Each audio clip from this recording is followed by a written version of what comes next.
तो बॉलीवुड में हमेशा 2 टाइप्स की हीरोइन की एंट्री होती है। पहली होती है वो जो किसी भी तरह की फ़िल्म करने को तैयार हैं, किसी भी तरह के हीरो के साथ और उन्हें कोई स्क्रिप्ट से मतलब नहीं होता। और दूसरी टाइप की हीरोइन वो होती हैं जो आगे जाकर बनती हैं प्रीति जिंटा। तो किसी टाइम जिसने दिल चाहता है, कोई मिल गया जैसी बॉलीवुड सुपरहिट दी थी, वो आज इंडस्ट्री से गायब क्यों है? और कैसे वो एक ऐसे स्कैंडल में फँस गई थी जिसमें उनका सलमान के साथ फिज़िकल रिलेशन होने का इल्ज़ाम लगा था। तो ये सब जानने से पहले हमें स्टार्टिंग में जाना होगा। 31 जनवरी 1975 को एक आर्मी ऑफिसर के घर एक बेटी का जन्म होता है और उसका नाम रखा जाता है प्रीति जिंटा। प्रीति जिंटा जब 13 साल की थी तो उनके फादर और मदर का एक एक्सीडेंट हो जाता है जिसमें उनके फादर की डेथ हो जाती है। उनकी मॉम जो है एक तरह से पैरालाइज हो जाती हैं और प्रीति जिंटा को बचपन में ही ये चीज़ें देखनी पड़ती हैं। हालांकि उनकी माँ बाद में रिकवर कर जाती हैं, बट 13 साल की प्रीति जिंटा के कंधे पर शुरुआत से ही जिम्मेवारियां आ जाती हैं।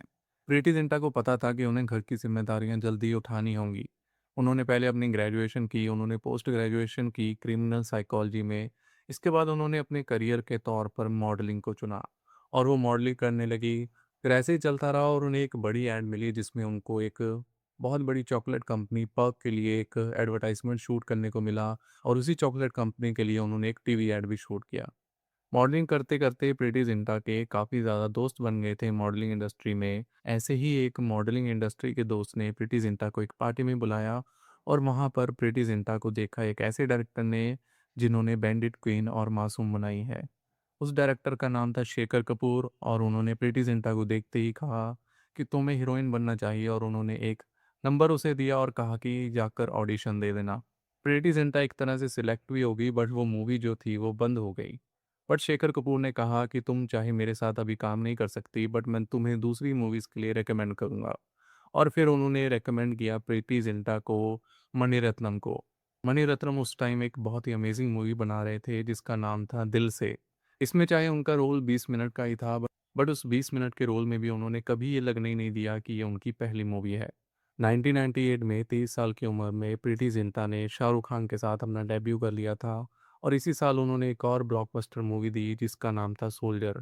इन दोनों मूवीज़ के बाद प्रीति जिंटा की बॉलीवुड में अच्छी खासी पहचान बन गई थी और उनको अच्छे खासे ऑफर्स भी आने लगे थे। बट जैसे मैंने स्टार्टिंग में कहा था कि प्रीति जिंटा दूसरी टाइप की हीरोइंस की लिस्ट में आती हैं। प्रीति जिंटा को बहुत सारी मूवीज़ ऑफर होती थी, बट वो जल्दी किसी मूवी को हाँ नहीं बोलती थी। क्योंकि कहा जाता है कि जब वो हीरोइन बनने वाली थी तो उनके दोस्त उन्हें चिढ़ाया करते थे कि तुम भी वाइट साड़ी पहनकर पहाड़ों पर नाचा करोगी। तो प्रीति जिंटा को क्लियर था कि वो ऐसा ही रोल करेंगी जिस रोल में कोई दम हो। इसके बाद 2000 में उन्होंने एक ऐसी मूवी की जो नॉर्मल कोई भी हीरोइन ना करती। उन्होंने एक कॉलेज गर्ल का रोल निभाया जो शादी के पहले ही प्रेग्नेंट हो जाती है। ऐसे अनकन्वेंशनल रोल करने के कारण प्रीति जिंटा अपनी बाकी की कॉम्पिटिटर हीरोइन से ज़्यादा तेज़ी से ग्रो करने लगी और उनको ऐसे रोल ऑफर होते जिसमें कोई दम होता। उन्होंने दिल चाहता है मूवी की जिसके बाद वो ए लिस्ट सेलिब्रिटीज़ में आ गई। उन्होंने लक्ष्य की जिसमें उन्होंने एक रिपोर्टर का किरदार निभाया। इन्हीं अपनी चॉइसेस के कारण 20 साल लंबे अपने करियर में प्रीति जिंटा ने मुश्किल से कुल 35 या 36 फिल्में की होंगी। इनमें से भी 7-8 मूवीज़ में उनका गेस्ट अपीयरेंस था या कैमियो था। तो आप समझ सकते हैं कि प्रीति जिंटा कोई नॉर्मल हीरोइन नहीं थी। उनका माइंडसेट अपनी कॉम्पिटिटर्स से बिल्कुल अलग था। वो साल में मुश्किल से 1 या 2 फ़िल्में करती, वहीं वहीं करिश्मा कपूर हो या रानी मुखर्जी साल में 3-4 मूवीज़ करती। जिसके बाद उन पर नज़र पड़ी अंडरवर्ल्ड की। अंडरवर्ल्ड से उनको फ़ोन आने लगे कि पैसे दो नहीं तो तुम्हें मार देंगे।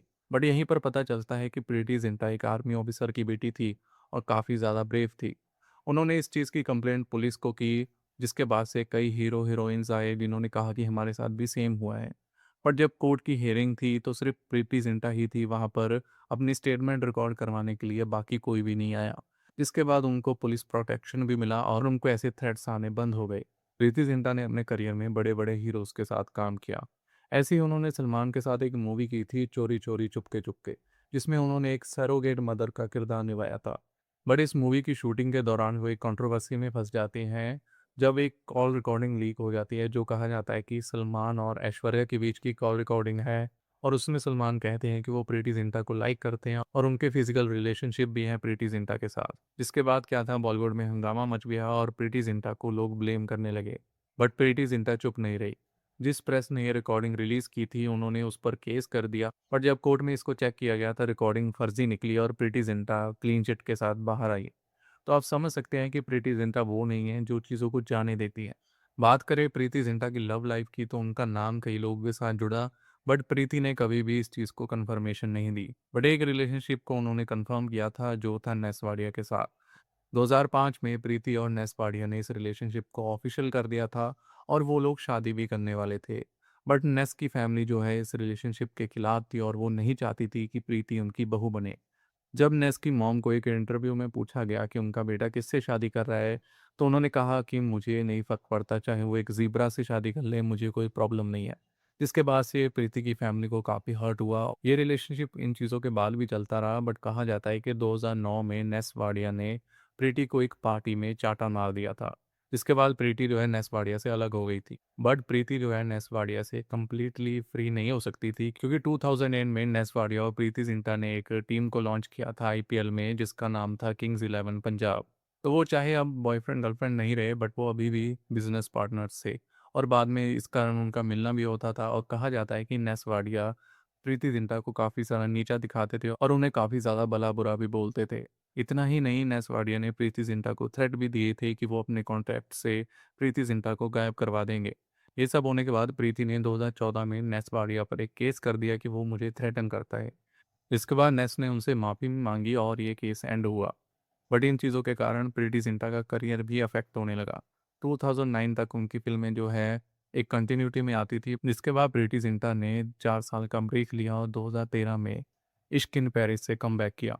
बट वो मूवी कुछ खास नहीं चली, जिसके बाद प्रीति जिंटा ने फिर से 5 साल का ब्रेक लिया और वेलकम टू न्यूयॉर्क और भैया जी सुपर हिट जैसी मूवीज़ की। बट प्रीति को भी पता चल गया था कि उनका करियर वैसा नहीं रहा और नई हीरोइंस भी आ गई थी, जिन्होंने उनकी जगह ले ली थी। जिसके बाद 2016 में प्रीति जिंटा ने 41 साल की उम्र में जीन गुडिनफ के साथ शादी की, जो एलए में रहते हैं। और अब जो है प्रीति अपना ज़्यादातर टाइम एलए में ही बिताती हैं, और जब कभी आईपीएल होते हैं तभी वो नज़र आते हैं।